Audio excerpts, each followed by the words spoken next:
Hope Channel, changing lives.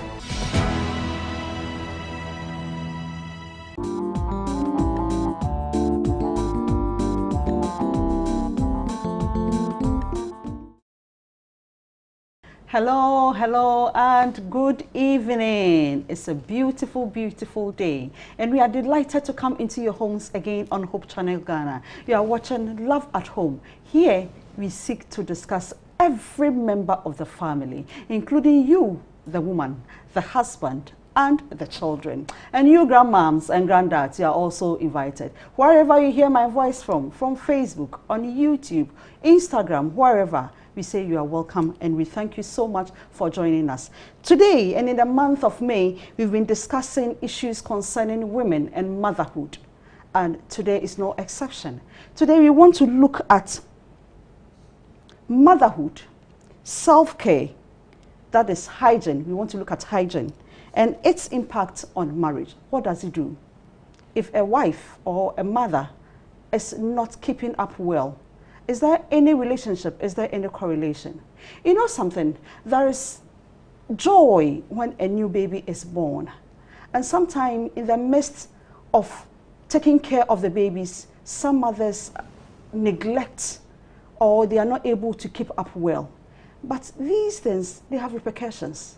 This and many more is what we want to discuss today. I am Efia Sewa Mansa. Let's go for a quick break. When we come back, I will introduce you to my guests for the day. We'll be right back. Thank you.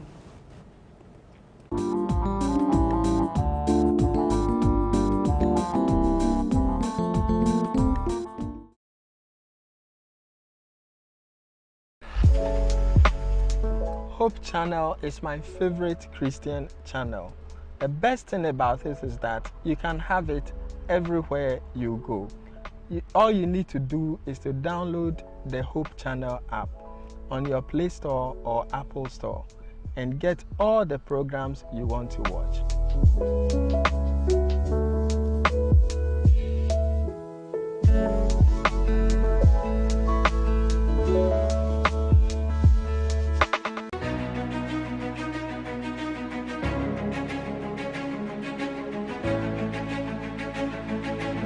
Hello guys, I welcome you all to Gospel 101 TV show.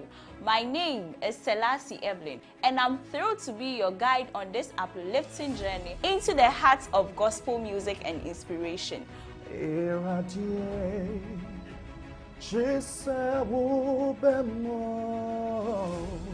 What you made ye yet de ekuko down. Get ready for a television show that will challenge, uplift, and remind you of the incredible power of God. Yeshawo Bose, yet the life-changing stories. We are not going to marry when we go to heaven. It is very true. But if we are not careful, our body heaven will cry. Good music videos. So tell a friend to tell another friend. Say, Gospel 101 Jumedieno has come. It is not just a show. It is going to be an experience. Gospel 101 showing this and every Wednesday at 6 p.m. right here on Hope TV.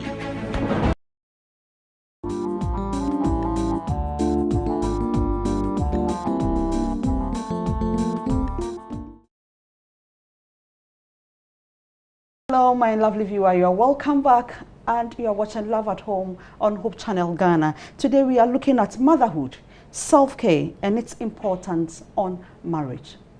On my far left, I have a very beautiful woman. See how she's smiling.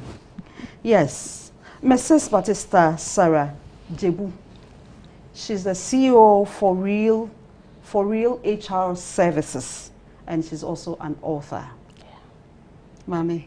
Good evening. Good evening. How was your day?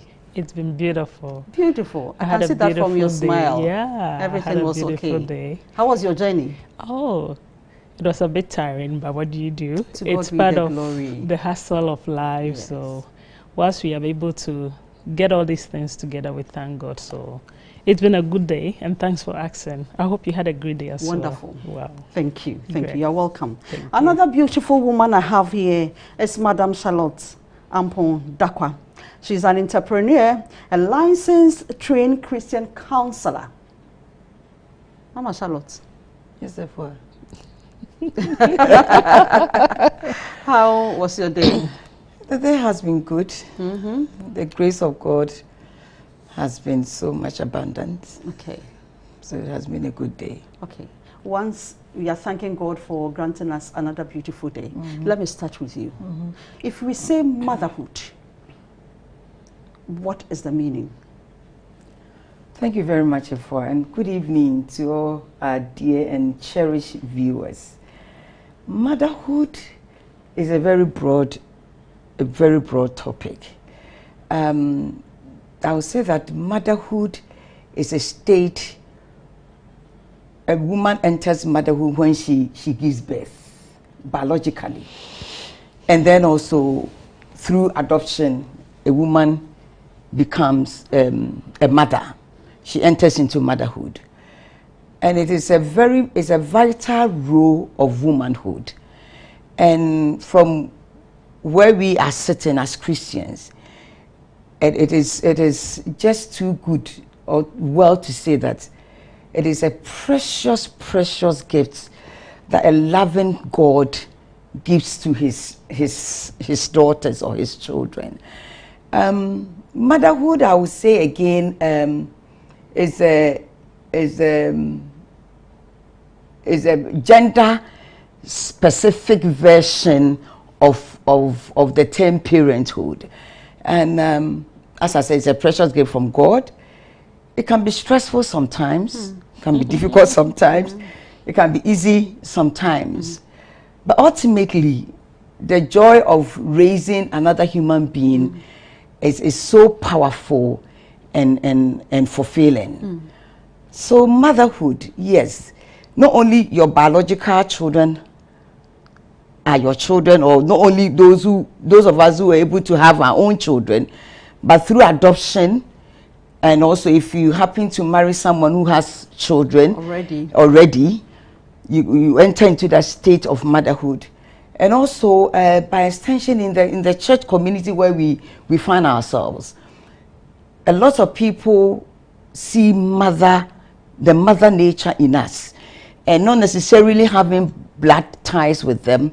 They call us mothers, and we also respond to them as our children. Yeah. So in the church, we motherhood comes into play, and then in our communities that we live. So as I said, for motherhood is a broad topic, but it is a precious, precious gift that God endows his children with. Yeah. Yes, my dear, you want to add something to it? I think she's nailed it perfectly. So generally, what does self-care, because we are looking at this discussion, the concept of self-care, what is the meaning to you? Okay. How does it ring a bell to you? So self-care, it's broad. And good evening to all our cherished viewers. Good morning, good afternoon to those who may be watching by social media in different time zones. So thanks for asking about self-care. You will realize that since COVID hit our shores, okay, that short period of lockdown made it very clear for us that we didn't have enough systems and structures in place. You are bringing issues. Yes. So from that era up to date, there's been a lot of research that has gone into the concept of self-care. So it's a big issue we are discussing this evening. So when we talk about self-care, what do we need to know about self-care? WHO has put up a very beautiful definition. Let me see if I could just paraphrase it in my own words. So the ability of an individual, a family, or a community to be able to prioritize good health, do away with sickness, try to cope with some kind of challenges if there are any, and try to even manage disabilities in our communities. That becomes self-care. So personally, I would also want to look at it as a holistic approach to we managing our mental health, our physical health, our emotional health, and I would even want to add spiritual health.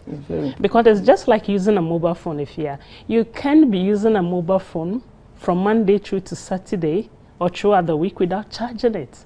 The phone wouldn't work. That's a system. So the same way as a mother, you can't always be given from Monday through to the end of the month. At some part, you should be able to disconnect, get back to God, the giver of all good things, and say, God, I want to recharge my battery. Okay. Just I recharge the phone batteries. All right. So I like where you are coming from, where we have to recharge. It means how we have to go back and take care of ourselves. But I'll come back to that so that you show us types or how we can go about it. Now, Auntie Charlotte, why is it so important for us to keep ourselves together in terms of hygiene for mothers? Yeah, it's very essential. It's very important because, as I said earlier, motherhood, you are raising another human being. And you have children in the home, crawling, walking, playing, and all that. So your environment, your person, and then your surroundings must be neat, must be clean to avoid sicknesses and then the spreading of diseases. So it is important that we keep our environment, our surroundings, and our bodies clean. And also, we are, as a mother, you are modeling a character in your children that will carry them to the end. So if you model them in a surrounding where there's no proper hygiene, it won't work well for them. Okay. So it is good that we start as early as possible to inculcate the idea of hygiene, cleanliness into our children, and so that they can also grow to become mature people that will live with these hygiene practices. And then, you know, children observe parents. Sure. Yeah, children observe parents. What we do, our attitudes and our behaviors. So if you raise your children in an environment that is not a surrounding environment that is not clean for them, I mean, what kind of children are you raising for the church, for the nation, and for the world at large? Okay. So it's important. It's important. Yeah. Okay. Now, I want us to look at this from the angle where what it does to the well-being of the mother if the person is not able to keep up to herself in terms of cleanliness and hygiene, taking care of herself well. To that woman, what does it do?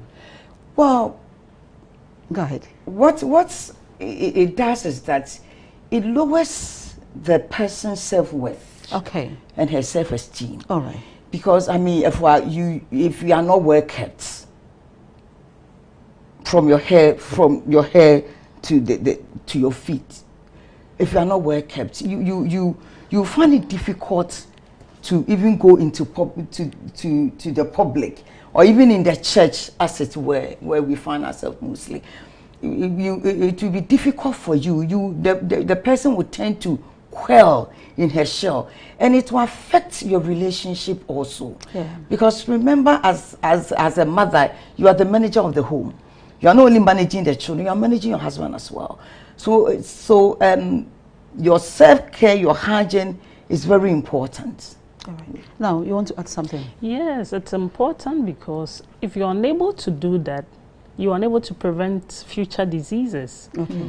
Your ability to prevent the future, prevent things from happening the way you do not want, means start it from today. So when you take very good care of yourself as a mother, aside the role model aspect, where you teach the kids to also learn to model things right, these children grow up and they may not have to pick that into their homes. The possibility of you being healthy to take care of yourself, it's another issue.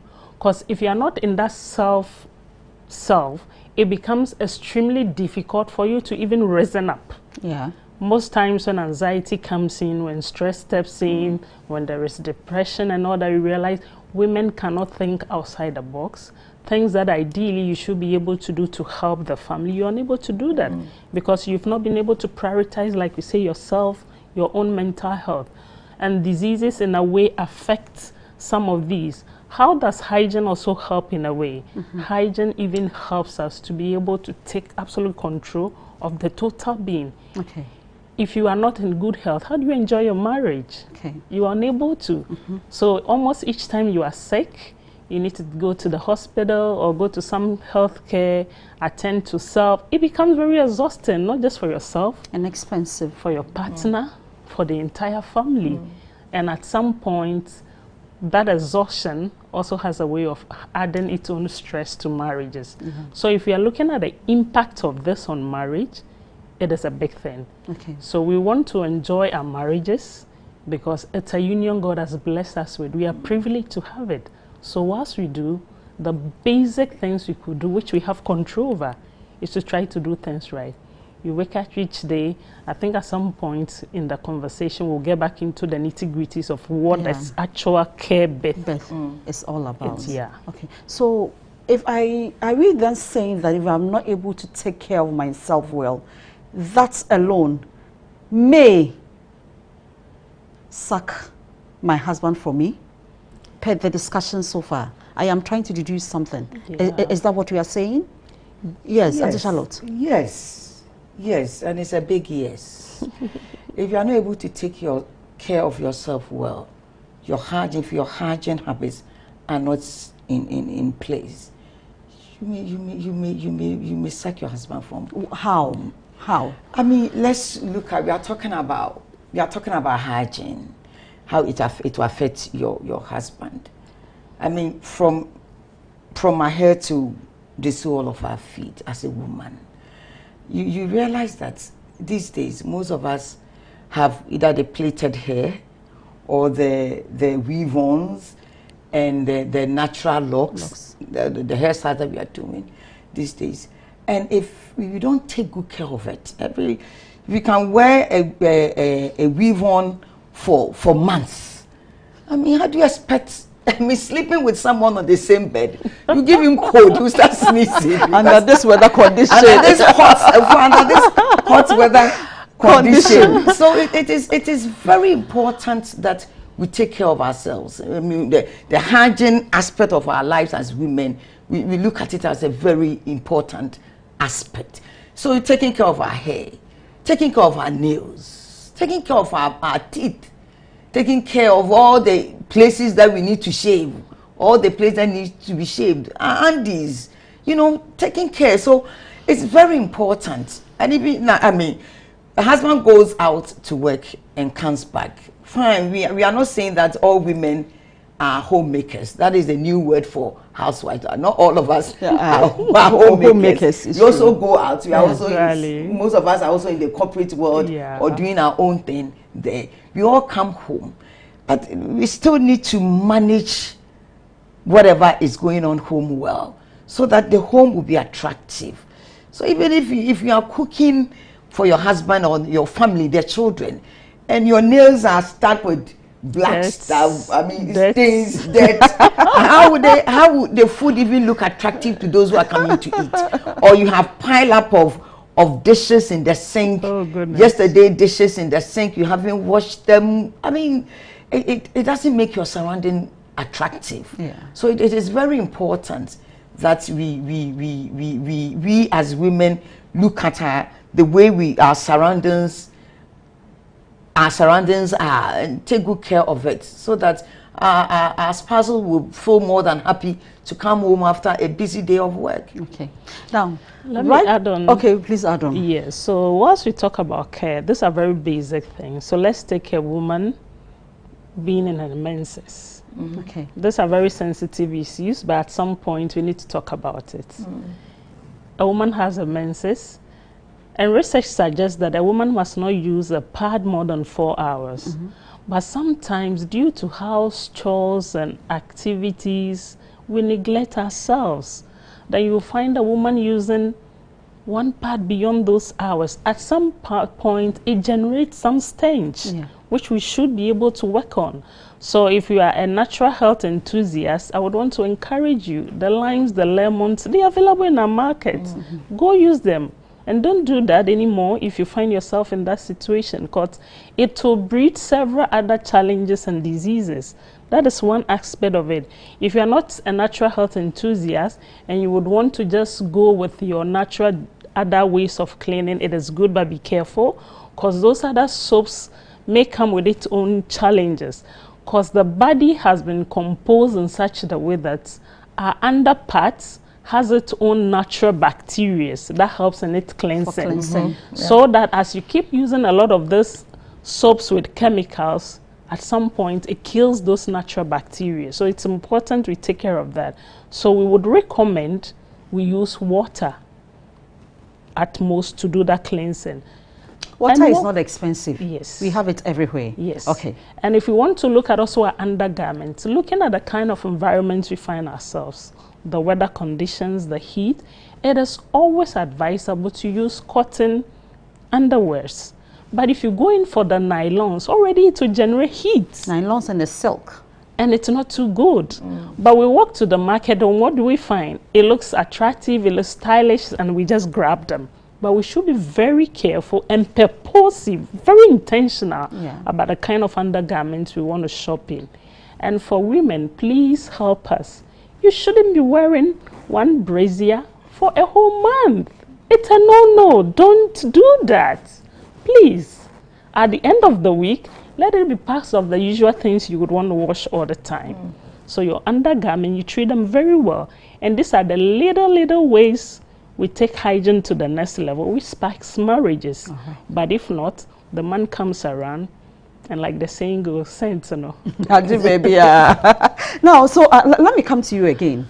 Let's use a young mother, somebody who has just delivered. The issue of breast milk, the smell, all over. Sometimes in the quest of taking care of these children, some mothers forget that, oh, the whole day I've not taken a bath. And when you bypass them, it's a sweat, combination of sweat, breast milk, and so many things. How should they manage these things? It's very important. And as young mothers, at some point, either for lack of awareness or the information is not available for them to be aware. So we just get ourselves involved in house chores to the detriment of taking care of ourselves. So yes, it's important, but you see, even when you do not take care of yourself, the breast is not well cleansed, and you put that in the mouth of that child, already you are beginning something you cannot manage. Sickness, infections from day one. And it becomes very challenging. So it's important that whatever you do, you take care of not just yourself, but that baby by making sure that you start right. So we will advise, bath as many times as you can. Water is available everywhere. We wouldn't want to prescribe the number of times because everybody seems to have its own standards. So the standard we would put across is what makes you feel comfortable. So if bathing 3-4 times makes you feel comfortable in the kind of situation you find yourself, the kind of work you do, either you're corporate or housewife or a farmer or whichever profession you find yourself, you adapt to that. But make sure you do not relent on doing that. And you should do that frequently because children have less immunity. Unlike we adults who have a bit of matured immunity, the children's immunity are a bit low, so the frequency at which they get introduced to this kind of germs and bacteria at some point could even break down the immune system. And that's a bigger issue you may not be able to manage. So it's important you bath always, make sure you make use of, if the deodorants are expensive, you could use the limes, the lemons, and please brush your teeth. And please, our ladies also, whilst we give birth, there are certain cultural practices we should try to avoid. Because if we do not manage them very well, we may not think about the effect on the children. We drink some kind of concoctions. But we forget that whilst breastfeeding, anything you consume, it gets passed on to that child. The same way whilst you are pregnant. So we need to be very careful in taking care of ourselves because the end result doesn't just end up with us, but it gets transferred to the kids. And its extension will come back to the family. Yes. You wanted to add something?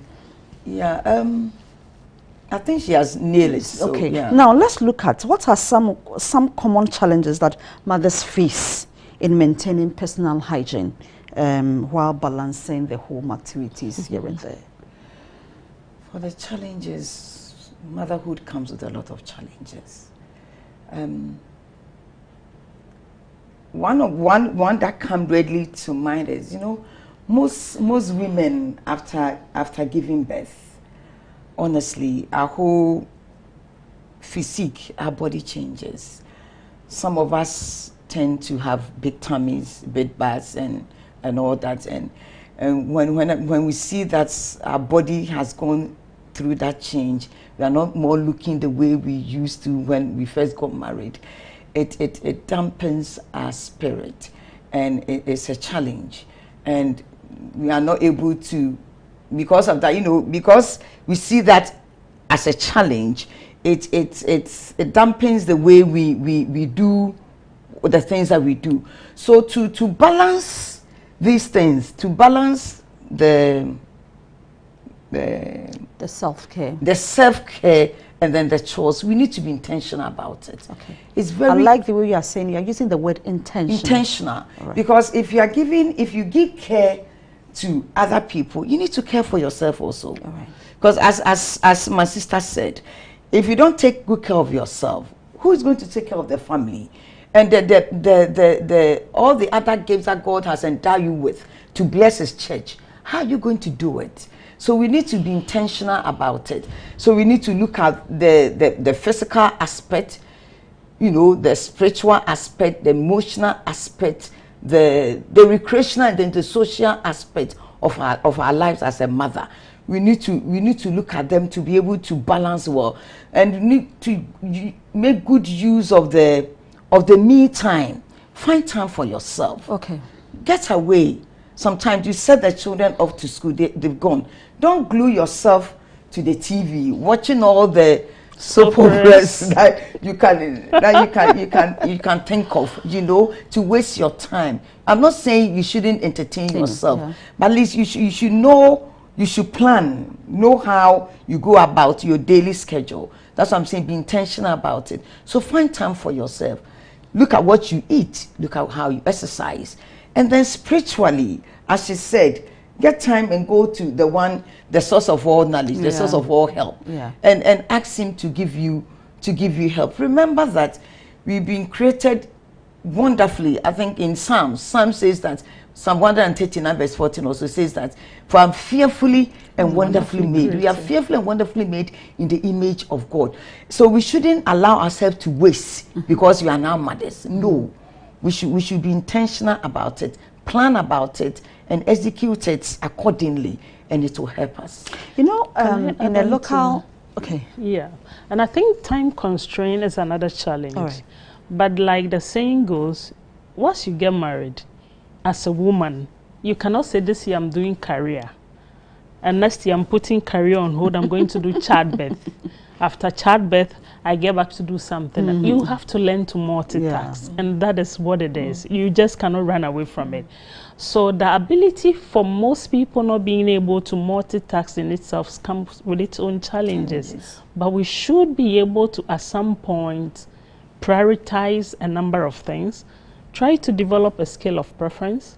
There are so many things you do, but if everything at some point becomes an emergency, then there is a problem. Yeah. So everything must not be an emergency in the home. So that tells you are not planning. So our ability to plan, prioritize what should be first, second, third, helps us to be able to manage things. So the time constraints, they are there. We cannot do anything about this. These are stresses beyond our control. The ones within your control, you should be able to manage. If it's beyond, then that one, there is very little you would have to do about it. So time, it's a big factor, but we still have to find a way to manage. If not, then it comes with its own challenges. Mame, you know something? Sometimes we hear some mothers saying that, in a way to say that you shouldn't keep long at the bathroom because you are a breastfeeding mother. So he gets to the bathroom, he hears the sound of the baby. The baby says, "How?" Then you pour the water. Then he's finished bathing.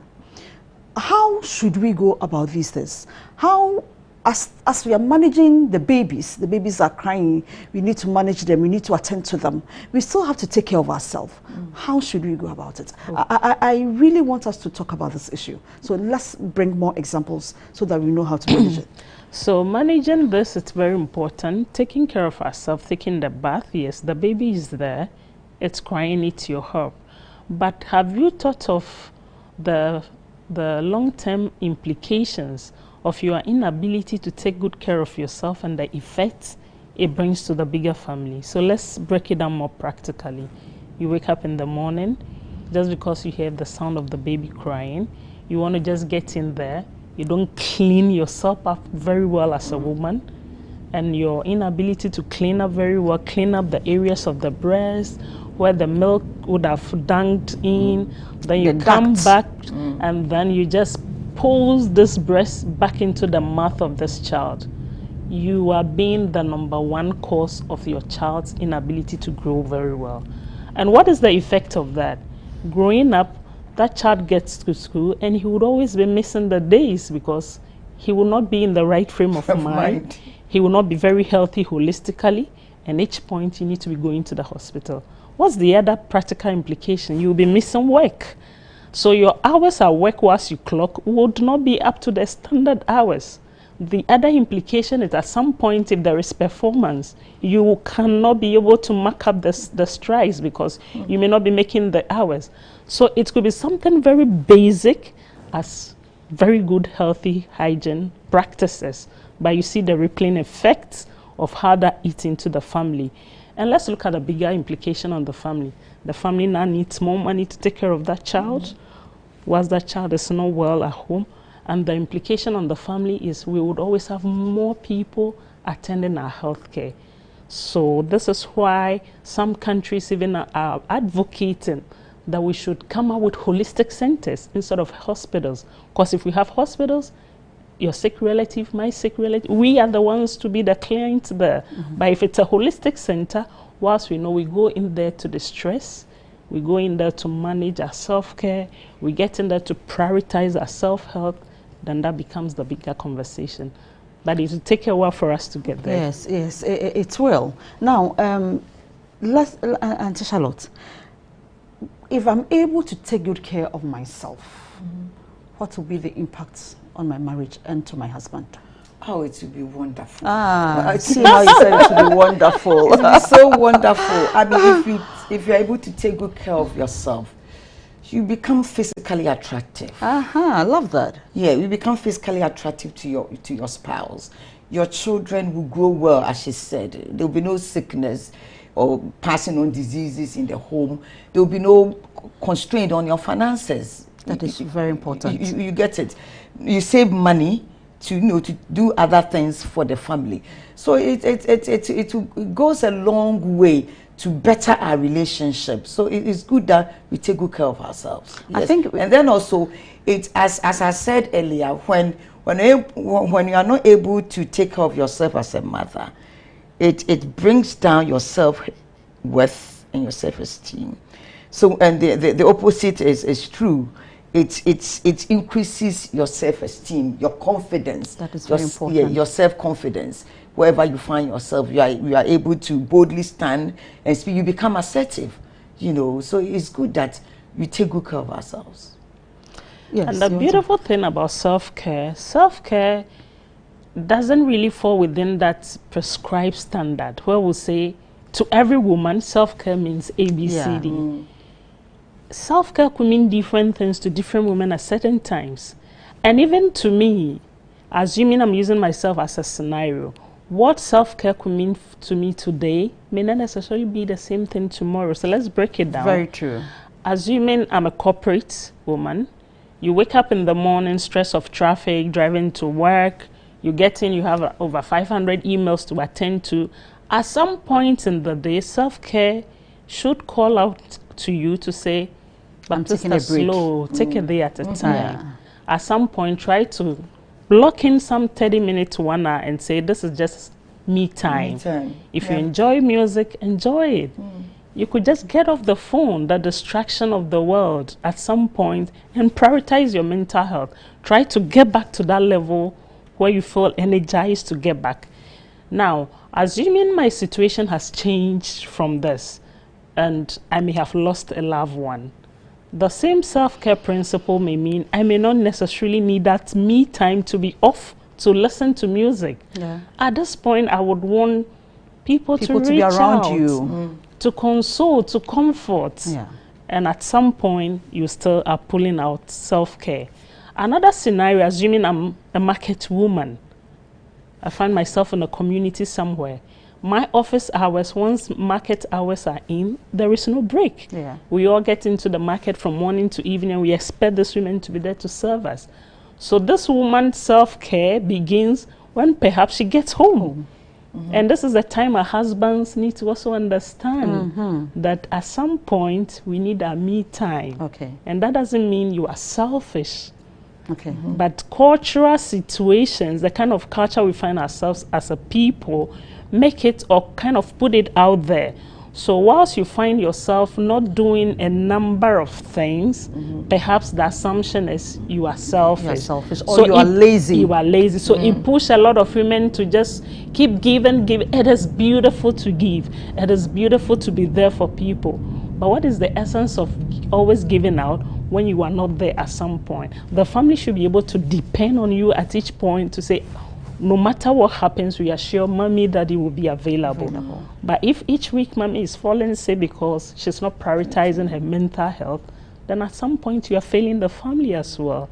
Well, it is very important to take good care of ourselves so that we will be there for our children and the family anytime they are in need of us. Let's go for a quick break. But remember, we are discussing motherhood, self-care, and its impact on marriage. Let me remind you that you can send in your contributions and questions to 0559-680066.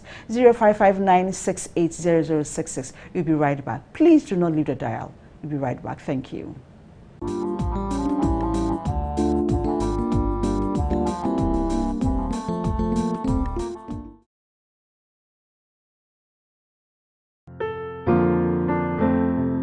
In times like this, when we have dry eyes and cold feet, in times like this, when people are thinking about themselves and money and money and money, brothers and sisters, I want to join me in times like this to think more about God's original intentions. I want to invite you that the answer is not more money, the answer is not in more properties, the answer is that in times like this, we need to have a savior. In times like this, we need to have an anchor. In times like this, our anchor must hold to Jesus Christ. He is the only one who can take us out of this suffering and pain and disease and chaos and confusion. He is the only one who can give us hope and peace and victory and joy and eternal life. I want to invite you in the series, In Times Like This. In Times Like These, showing Saturdays at 6 a.m. only on Hope Channel Ghana, your preferred Christian TV station.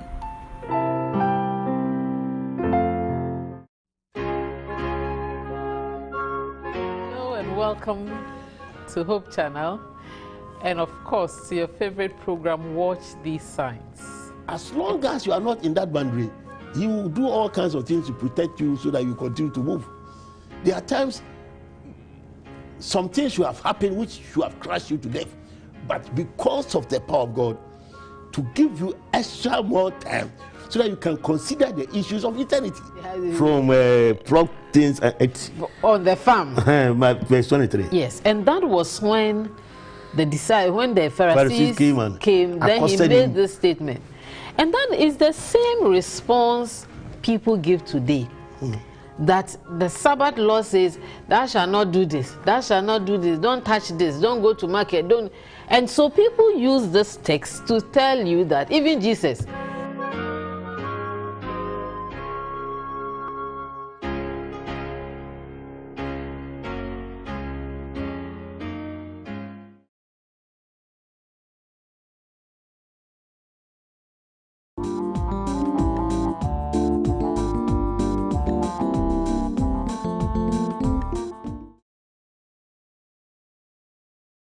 My lovely viewer, you are welcome back, and you are watching Love at Home, wherever you hear my voice from, on Facebook, on YouTube, Instagram, wherever. I say you are welcome, and thank you for not leaving us. We are discussing today motherhood, self-care, and its impact on marriage. So we've discussed and we've looked at some other strategies and why it is important that women, especially mothers, take care of themselves. Now we want to look at how can partners support mothers in their self-care routines and also encourage them to prioritize their own well-being. Okay, so that's a good area to take at, because once we talk about family, I always say an intervention that is targeted towards a woman works better when the man is involved. That same way, an intervention targeted at a man or a child works well when the family is involved, because you can't detach each unit from another. So for our partners, we want to crave your indulgence. We want to communicate to our partners to just try to help us as mothers to be able to prioritize self-care. And how do we do that? We want to encourage them to purposively help communicate that at some point. You're using the word purpose. Purposively. Purposively. They should be intentional. And whilst communicating it, you communicate but not to complain. Okay. Sometimes there is a difference between that communication and the complaint. And you know the natural reaction is when you complain, people just come up to. So assuming the whole week, you know this woman is tired, the weekend has its own buses. At some point you want to say, Mommy, I'm just picking the kids out, we're taking a ride, just take it easy, take a rest. You've planned it, it's purposive, and you are helping the woman to also be able to what? Relax, rest, and distress. So when our husbands come in as a support system, it helps build up the marriage. So at the end of the day, the man wins, the woman also wins. Because at some point, you are going to get a benefit of that. But if this woman is so tired, and she has to be the alpha and the omega of all chores, then there is a challenge. And at a family, just as we keep teaching the children at church, we should be the first example. We need to declassify issues of chores. You mean house chores? House chores. As gender issues? As gender issues. Personally, growing up, I grew up in a home where there wasn't any job that was assigned to a man or a woman. Chores were designed such that each week, each month, somebody has something to do. So if this week it is your turn to pan fufu, I'm sorry, you can't tell my mom you are a man or you are a woman, so you can't get that done. And if it's your turn to wash, the same happens. So we grew up naturally getting aware that at some point this work has to be done, and if it's your turn, you get it done. You mean assigning roles and responsibilities, irrespective of gender, the person being a woman, a girl, or a boy? All right.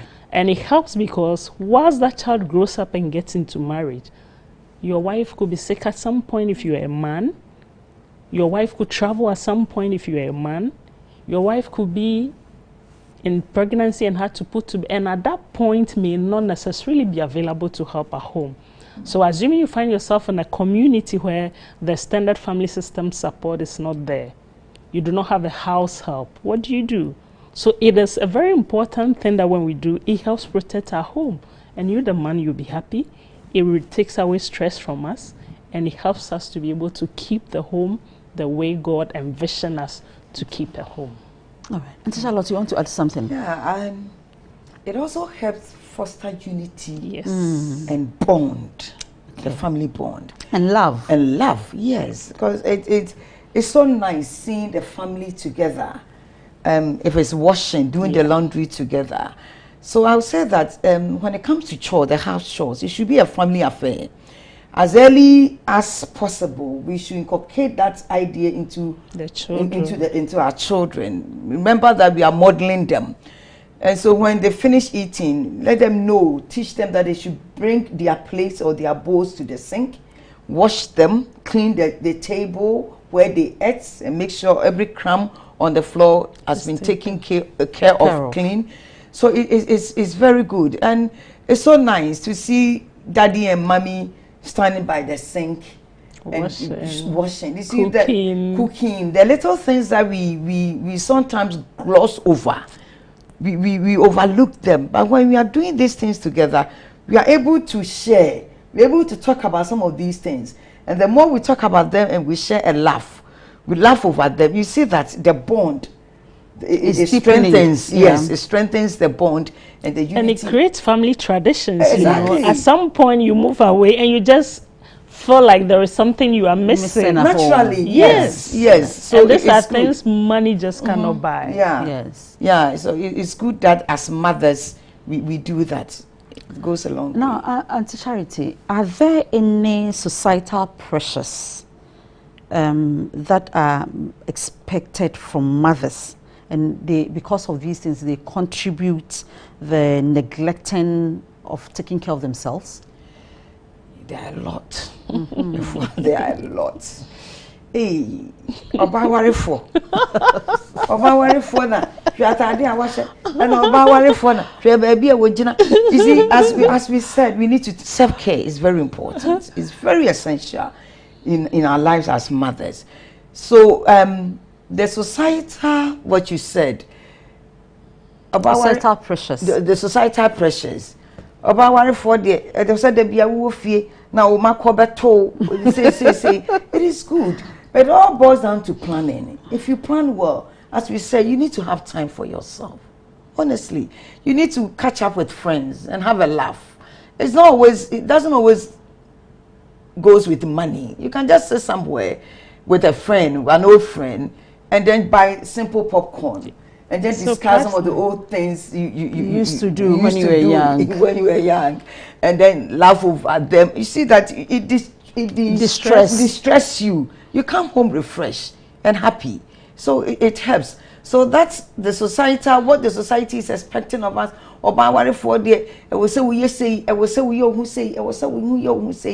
need to look at what is good for us.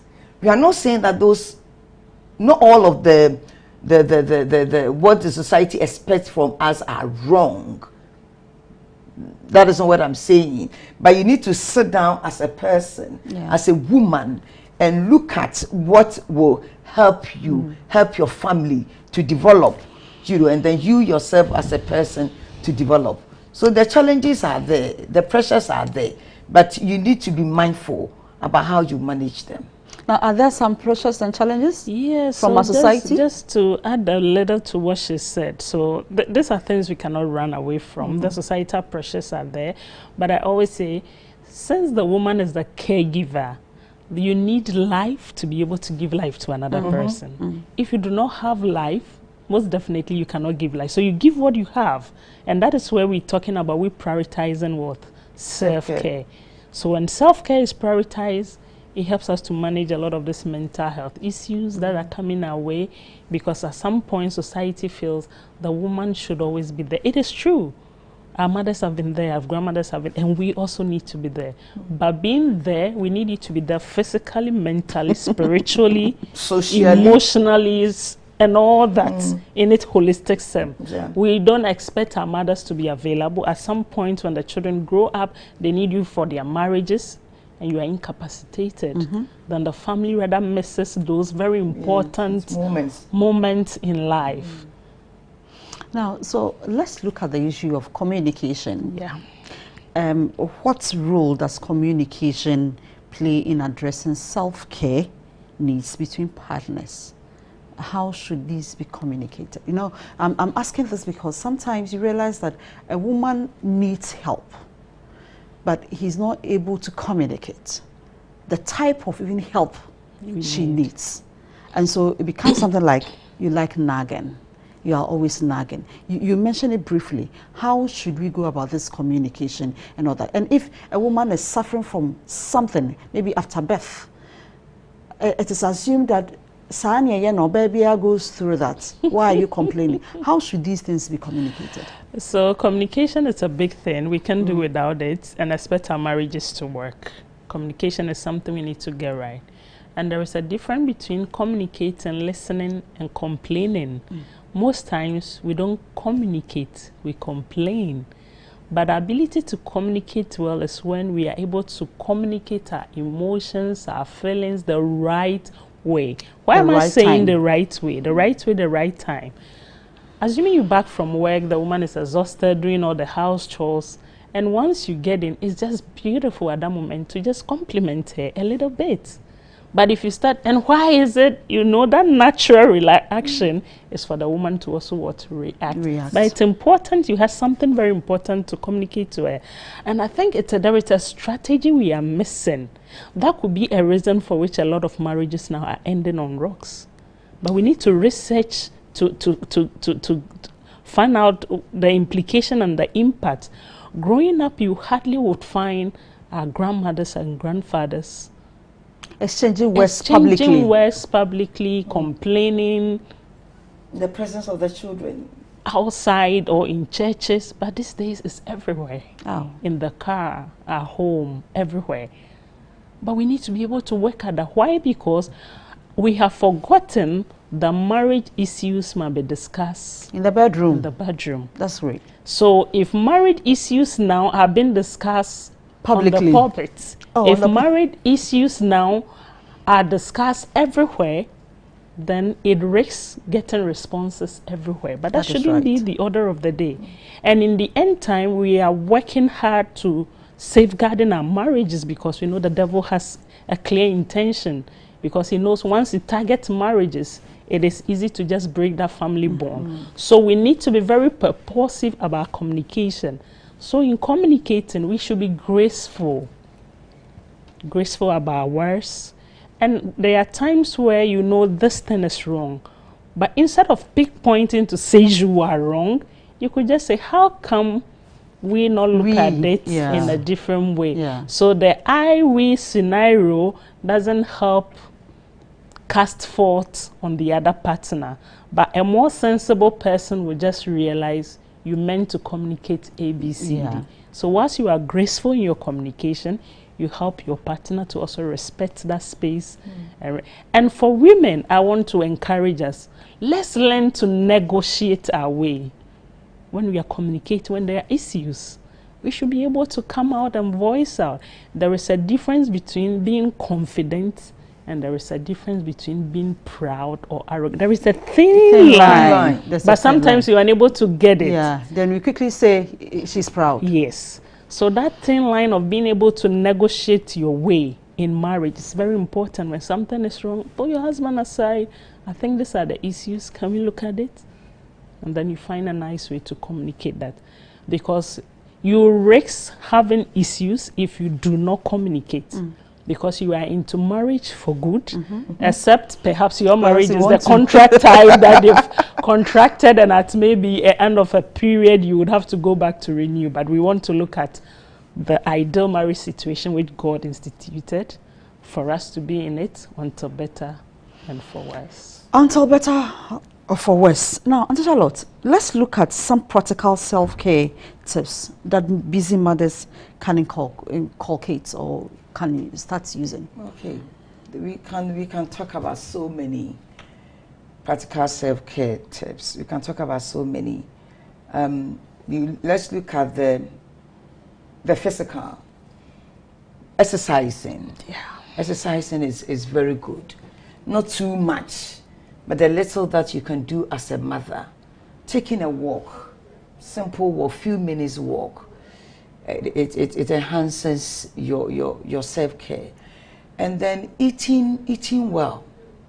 Make sure as a mother you eat a balanced diet. It's very important to eat well. And then also from where we sit as children, as daughters of God, we need to look at the spiritual aspect too. It is very good to, as a mother, to care for ourselves spiritually. It goes a long way. It takes away the stress and takes away the burnout. Read scripture. Make it a point to read scripture every day, or sing a hymn. Paul admonishes us in Colossians chapter 3 verse 16 that we should encourage ourselves with psalms, hymns, and spiritual songs. When you are down, sing a hymn, recite the lyrics of a song, and you realize that it will soothe you, it will calm you down. So it is very good that we do that. And then also, one of the tips would be to take care of our mental health. Find a book and read. For us Adventists, we have a lot more than we can even count on books to read. I know that this year we are reading the Great Controversy. There are so many other books that we can read. We can even we have our Sabbath school that we can read every day. This week we are talking about the sanctuary. It's nice. The more you read those things, it encourages you and it gives you the edge to go on your knees and ask God for strength in prayer. And also to share. And to share the message. And it gives you that confidence that ordinarily you wouldn't have. Exactly. Now, your final word. My time is up. Yes, so just to add a little bit to whilst you close up. Yes. And our ability, self-care also means we being able at some point to say no to things that stresses us. Okay. Mm-hmm. And sometimes that is where we have a challenge. There was a scenario where a woman was just all over the place because a cousin was getting married and she couldn't withdraw money from the ATM. The system got stuck and all that. We don't have to stress ourselves so much. When there are times where we just cannot make certain things work, which is out of our control, we just have to take a day at a time. So emotional self-care also implies that at some point when there is something we cannot get it done, please have that courage to say, I am sorry, but please, I cannot do this. Instead of you picking that thing up, you cannot, and you disappoint everybody. Yeah. And then also, we need to seek help. Okay. You can't do all by yourself. My sister, you just break down. We need to seek help.